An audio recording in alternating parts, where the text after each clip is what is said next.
कुरुक्षेत्र का मैदान शांत था। युद्ध अभी प्रारंभ नहीं हुआ था, पर अर्जुन का मन युद्ध से अधिक अपने जीवन के प्रश्नों से जूझ रहा था। अर्जुन ने धनुष नीचे रख दिया। उसकी आंखों में क्रोध नहीं, थकान थी। उसने श्री कृष्ण की ओर देखा और बोला, अर्जुन, हे माधव, मैं एक बात समझ नहीं पा रहा हूं। मैं जीवन भर धर्म का पालन करता रहा, विनम्र रहा, सहनशील रहा, किसी का अपमान नहीं किया। फिर भी लोग मेरी सरलता को मेरी कमजोरी समझ लेते हैं। जो कठोर है, जो डराते हैं, उन्हें ही सम्मान मिलता है। क्या धर्म कमजोरों के लिए है? क्या विनम्रता का कोई मूल्य नहीं? श्री कृष्ण मुस्कुराए, पर वह मुस्कान साधारण नहीं थी। वह ऐसी थी जैसे कोई अंधकार में दीपक रख दे। श्री कृष्ण, पार्थ, तुमने बहुत बड़ा प्रश्न पूछा है, पर पहले मुझे बताओ, जब कोई तुम्हें अन्याय से कुचलता है और तुम चुप रहते हो, तो तुम्हारा मौन किसका धर्म निभाता है? अर्जुन चुप हो गया। अर्जुन, मैं सोचता हूं कि सहन करना ही धर्म है। श्री कृष्ण गंभीर स्वर में, नहीं पार्थ, सहन करना धर्म है, पर अन्याय को सहना अधर्म है। तुमने धर्म और कायरता को एक ही समझ लिया है। अर्जुन चौंक गया। अर्जुन, पर प्रभु, आप तो अहिंसा की बात करते हैं, करुणा की शिक्षा देते हैं, फिर शक्ति, भय और सीमा की बात क्यों? श्री कृष्ण, आओ, मैं तुम्हें एक कथा सुनाता हूं। कथा, मौन नाग और वन का पतन। एक घने वन में एक विशाल नाग रहता था। उसका विष प्राणघातक था, पर उसका स्वभाव शांत। वह बिना कारण किसी को नहीं काटता था। उसकी केवल फुफकार ही पूरा वन शांत कर देती थी। वन में संतुलन था। एक दिन एक महात्मा वहां आए। उन्होंने नाग से कहा, वत्स, तुम्हारी फुफकार से प्राणी डरते हैं। यदि तुम सच्चे अहिंसक हो, तो भय भी त्याग दो। नाग भ्रमित हो गया।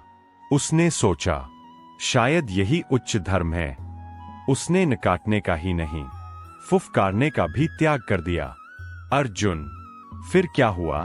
केशव, श्री कृष्ण, फिर वही हुआ जो हर युग में होता है। लोगों ने उसकी शांति को उसकी कमजोरी समझ लिया। बच्चे पत्थर मारने लगे, लोग उसे कुचलने लगे।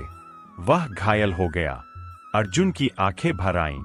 अर्जुन, तो क्या उसकी अहिंसा व्यर्थ थी? श्री कृष्ण, नहीं पार्थ, उसकी अहिंसा शुद्ध थी, पर अधूरी। मैंने उसे काटने से मना किया था, पर अपनी शक्ति भूलने को नहीं कहा था। कृष्ण का रहस्यपूर्ण उपदेश। श्री कृष्ण, पार्थ, ध्यान से सुनो। जो अपनी सीमा नहीं बताता, संसार उसे रौंद देता है। जो हर अपमान सहता है, वह संत नहीं, आत्मघाती बन जाता है। अर्जुन, तो क्या बुरा बनना आवश्यक है? श्री कृष्ण मुस्कुराते हुए, नहीं पार्थ, बुरा नहीं, सजग बनना आवश्यक है। दुष्ट बनना पाप है, पर कमजोर दिखना मूर्खता। 3 गूढ़ नियम। श्री कृष्ण, अब सुनो वे 3 नियम जो हर युग में सत्य है। पहला नियम, मौन का मर्यादित प्रयोग। जो बहुत बोलता है, वह अपने शब्दों की कीमत गिरा देता है। गहरी नदी मौन बहती है, उथला जल शोर करता है।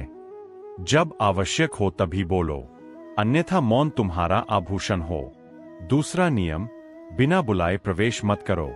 जहां तुम्हारी आवश्यकता नहीं, वहां तुम्हारी इज्जत नहीं। जो हर जगह अपनी राय देता है, वह कहीं गंभीर नहीं माना जाता। तीसरा नियम, शक्ति का स्मरण। शांत रहो, पर अपनी शक्ति मत भूलो। गर्जना हिंसा नहीं, चेतावनी है। यदि तुम फुफकार भी नहीं भरोगे, तो लोग तुम्हें कुचल देंगे। अर्जुन का बोध।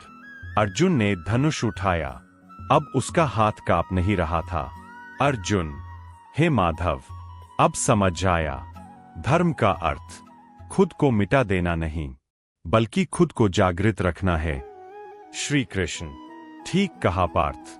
याद रखो, जो स्वयं का सम्मान नहीं करता, संसार उससे अधिक सम्मान नहीं कर सकता। अंतिम वचन। कृष्ण ने अर्जुन के कंधे पर हाथ रखा। श्री कृष्ण, युद्ध बाहरी नहीं, आंतरिक भी है। जहां भी तुम अपने आत्मसम्मान के लिए खड़े होते हो, वहीं कुरुक्षेत्र है। और जहां तुम अन्याय के सामने चुप हो जाते हो, वहीं अधर्म जीतता है। अर्जुन ने सिर झुकाया। अर्जुन, जय श्री कृष्ण।